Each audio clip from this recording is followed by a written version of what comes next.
Hello dear viewers, কেমন আছেন? আশা করি ভালো আছেন। জাতীয় বিশ্ববিদ্যালয়ের সাজেশন সিরিজ ইতিহাস অনার্স দ্বিতীয় বর্ষ পরীক্ষা 2020, বিষয় বাংলার ইতিহাস 1404 থেকে 1765, বিষয় কোড 22-13-03, ক বিভাগ। অতি সংক্ষিপ্ত প্রশ্ন: তবকাত ই নাসিরি বিখ্যাত কেন? সুলতান আমলে বাংলার একমাত্র ধারাবাহিক লিখিত ইতিহাস গ্রন্থ হওয়ার তবকাত ই নাসিরি বিখ্যাত।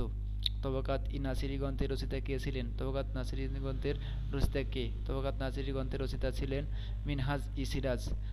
তারিক ই ফিরোজ শাহী গ্রন্থের রচয়িতা কে? তারিক ই ফিরোজ শাহী গ্রন্থের রচয়িতা জিয়াউদ্দিন বারনী। রিয়াজুস সালাতিন গ্রন্থের রচয়িতা কে? জিয়াসুস সালাতিন গ্রন্থের রচয়িতা গোলাম হোসেন সেলিম। ইবনে বতুতা কে ছিলেন? ইবনে বতুতা ছিলেন একজন মুসলিম পর্যটক।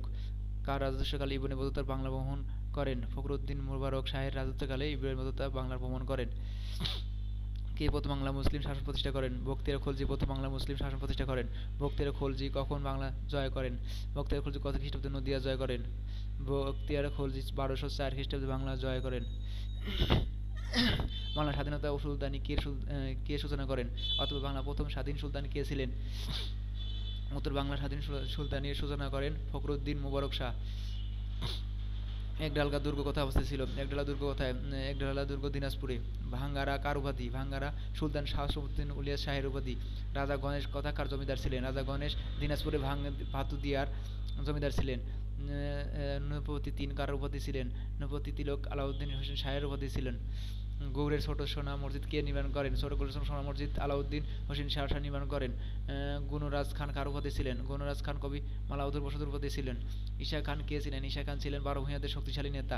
ইসলাম খান কত খ্রিস্টাব্দে ঢাকা রাজধানী স্থাপন করেন? ইসলাম খান 1610 খ্রিস্টাব্দে ঢাকা রাজধানী স্থাপন করেন। পরিবিবি কে ছিলেন? পরিবিবি ছিলেন সুবাদার শায়েস্তা খানের কন্যা। পরিবিবির সমাধি সৌধ কোথায় অবস্থিত? পরিবিবির সমাধি সৌধ লালবাগ কেল্লায় অবস্থিত। কে অন্ধকূপ হত্যাকারী কাহিনী রচনা করেন? অন্ধকূপ রচনা করেন ইংরেজি কর্মচারী হলওয়েল। অন্ধকূপ হত্যা কাহিনী রচনা করেন। পলাশীর যুদ্ধ কত খ্রিস্টাব্দে সংঘটিত হয়? পলাশীর যুদ্ধ কত তারিখে লেখো? পলাশীর যুদ্ধ 1757 খ্রিস্টাব্দে 23 জুন সংঘটিত হয়। নবাব মীর কাসিম কোথায় রাজধানী স্থানান্তর করেন? নবাব মীর কাসিম মুঙ্গেরের রাজধানী স্থানান্তর করেন। মীর কাসিম কে ছিলেন? মীর কাসিম ছিলেন মীর জাফরের জামাতা। বক্সারের যুদ্ধ কত খ্রিস্টাব্দে সংঘটিত হয়? বক্সারের যুদ্ধ 1764 খ্রিস্টাব্দে 22 অক্টোবর সংগঠিত হয়। মুঘল আমলের প্রদেশের শাসনকর্তা পদবী কি ছিল? মুঘল আমলের শাসনকর্তা পদবী ছিলেন সুবাদার।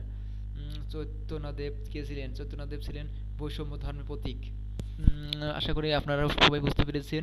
যদি বুঝতে না পারেন তাহলে অবশ্যই কমেন্টে লিখে জানাবেন। সবার শেষে এটা কথা, আপনারা নতুন নতুন ভিডিও পেতে অবশ্যই লাইক, কমেন্ট অ্যান্ড শেয়ার করবেন। সবাই সুস্থতা কামনা করছি। সবাই ভালো থাকবেন।